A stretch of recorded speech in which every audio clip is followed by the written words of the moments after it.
Мир вам, дорогие друзья! Рад вас приветствовать на канале Япония со всех сторон. Продолжаю свой рассказ о городе Торонто. Достаточно много можно что сказать и рассказать и показать. Город очень интересный, большой. Хочется сказать про центральное место или самую высокую точку. Башня CN Tower называется, 533 метра. Прямо в центре города стоит, среди небоскребов, достаточно выделяется. На башне есть смотровая площадка, есть ресторан. Правда, если вы захотите там покушать, рассчитывайте, что ваше посещение ресторана будет от 75 долларов канадских.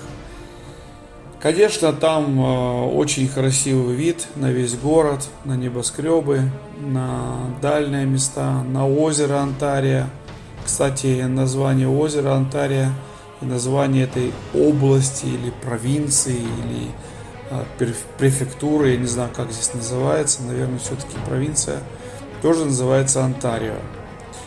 Поэтому стоит, конечно, посмотреть, но мне сказали, что это не дешевое удовольствие, и на башню подняться, и покушать там.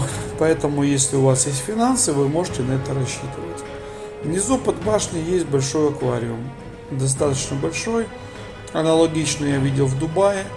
Конечно, я думаю, по рассказам этот, наверное, еще больше. И еще, так сказать, просторней. И тут больше есть разных опций. Знаю, что когда его спланировали, то чтобы построить это здание, этот аквариум, потратили 130 миллионов долларов. А в этом аквариуме живет или проживает 20 тысяч разных, так сказать, существ. Это и рыбы, это и какие-то земноводные, там и еще кто-то. В общем, 20 тысяч разных таких существ интересных. Также в Торонто есть много музеев. Есть разные музеи, даже есть музей, в котором представлены динозавры. Так как у меня бюджет очень скудный, я не попал ни в башню, ни в аквариум, ни в музей, потому что все в Торонто достаточно дороже, чем в Токио. Например, посещение аквариума будет стоить 33 доллара. Сколько подняться на CN Tower, не знаю, но тоже, наверное, что-то стоит немало. Что еще такого есть интересного? Самое дорогое жилье в мире. Это в городе Торонто. Как мне сказали местные, если у тебя $1 миллион есть, и ты приехал в Торонто и хочешь купить жилье, то не думай, что ты особо богатый, потому что есть квартиры, которые под $1 миллион стоят в центре города. Вот, так что, если у вас есть $1 миллион, купить жилье, поищите еще один, чтобы вы могли дальше жить. Самая длинная улица называется Янг-стрит. Она идет протяженностью 1800 километров. Начинается она в городе и идет аж до канадской границы с Америкой. Вот, то есть она такая очень достаточно длинная. Вот, 1800 километров, это интересно, конечно. Но, в общем-то, конечно, погода меняется. Сейчас в Торонто, в принципе, не холодно. Такая хорошая погода. Может быть, как в Украине похожая. Так как здесь недалеко, прямо от границы, штат Нью-Йорк начинается, ну и сам город Нью-Йорк. Также озера, которые мичиганские они называются, по-моему. И они 3 озера, вот, которые одно касается Торонто, третье, по-моему, стоит на Чикаго, город стоит на нем. В общем-то, конечно, город интересный, много, так сказать, национальный, много можно кого встретить. Вот даже и община японская тут есть, и Украинская диаспора, оказывается, она тоже в Торонто, вот это вот, которая многие знают, самая большая диаспора в Канаде, вот она находится в Торонто. Ну вот, конечно, город красивый, город интересный, вот, есть на что посмотреть, вот, но по цене, конечно, город не дешевый. Не дешевый, вот, я его сказал, так сказать, дорогой. Но есть смысл, если вы уже попали в Канаду, один раз в жизни посмотреть на этот город. Поэтому хороших вам просмотров. Я постарался так запечатлеть центр города, разные места интересные. Поэтому желаю вам хороших просмотров.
Друзья, если вам понравилось мое видео, моя работа, прошу вас подписаться на мой канал, прошу вас поставить лайк, нажать на колокольчик, тем самым вы поможете распространять такие видео, чтобы их могло смотреть большее количество людей. Благодарю вас, да поможет нам всем Бог.